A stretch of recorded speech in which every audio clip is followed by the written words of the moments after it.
ഇന്നൊരു Sunday വ്ലോഗാണ്. Next Saturday നമ്മളുടെ വീട്ടിൽ ചെറിയൊരു ഫംഗ്ഷൻ വെച്ചിട്ടുണ്ട്. അപ്പോൾ അതിൻ്റെ കുറച്ച് അറേഞ്ച്മെൻറ്റ്സും കാര്യങ്ങളൊക്കെ നമുക്ക് രാവിലെ നല്ല തിരക്കായിരുന്നു കേട്ടോ. അത് കഴിഞ്ഞ് ഉച്ചയ്ക്ക് ഇതേ ഫുഡൊക്കെ അടിച്ച് കുറച്ച് നേരം നമ്മൾ റെസ്റ്റൊക്കെ എടുത്ത് വൈകിട്ട് ഞങ്ങൾ ഇതേ പള്ളിയിലോട്ട് പോവുകയാണ് കേട്ടോ. ഇന്ന് വൈകിട്ട് നമുക്ക് പള്ളിയിൽ കുരിശിൻ്റെ വഴിയുണ്ട്. അങ്ങനെ ഇതേ പള്ളിയിലെത്തി കുരിശിൻ്റെ വഴിയൊക്കെ തുടങ്ങി. പള്ളിക്ക് ചുറ്റുമായിരുന്നു കേട്ടോ കുരിശിൻ്റെ വഴി. അങ്ങനെ അതൊക്കെ കഴിഞ്ഞ് അമ്മയുടെ ടീച്ചേഴ്സിനെയും ഫ്രണ്ട്സിനെയൊക്കെ കണ്ട് സംസാരിച്ച് ഞങ്ങൾ നേരെ വീട്ടിലോട്ട് പോവുകയാണ് കേട്ടോ. വീട്ടിലെത്തിയപ്പോഴത്തേക്കും ഇതായിരുന്നു കേട്ടോ വീട്ടിലത്തെ അവസ്ഥ. പിന്നെ പിള്ളേർക്ക് ഫുഡൊക്കെ കൊടുത്ത് അവരെയൊക്കെ ഒന്ന് ഫ്രഷ് ആക്കിയിട്ട് ഞങ്ങൾ കുറച്ച് സ്നാക്സൊക്കെ വാങ്ങിക്കാനായിട്ട് പോയിട്ടുണ്ടായിരുന്നേ. അങ്ങനെ ഞങ്ങളും ഫ്രഷൊക്കെ ഈ സ്നാക്സൊക്കെ ആയിട്ട് കളി കാണാനിരിക്കുമായിരുന്നു കേട്ടോ. പിള്ളേരുടെ കളിയും ബഹളവും പിന്നെ വിക്കറ്റ് പോകുമ്പോഴുള്ള ആഘോഷങ്ങളും പണ്ട് നമ്മൾ ഇതേപോലെ ഇരുന്ന് കല്യാണത്തിനൊക്കെ മുന്നേ കളി കാണുന്ന കാര്യങ്ങളൊക്കെ പറഞ്ഞുകൊണ്ടിരിക്കുകയായിരുന്നു കേട്ടോ. അപ്പോഴാണ് ഓരോ വിക്കറ്റ് പോകുമ്പോഴും ഞങ്ങളൊരു സന്തോഷവും ആഘോഷമൊക്കെ ഈ ചെറുതുങ്ങൾക്കായിരുന്നു കേട്ടോ.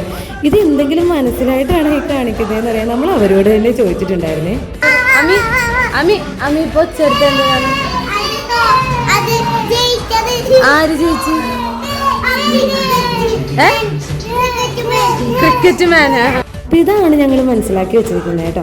അങ്ങനെ ഇരിക്കുമ്പോഴാണ് ഇന്നങ്ങോട്ട് ആകെ ഒച്ചപ്പാടും ബഹളവും സന്തോഷ പ്രകടനമൊക്കെ ആയിരുന്നു കേട്ടോ. നമ്മുടെ വീട്ടിൽ മാത്രമല്ലേ, നമ്മുടെ ചുറ്റും ഇതൊക്കെ തന്നെ ആയിരുന്നു കേട്ടോ അവസ്ഥ.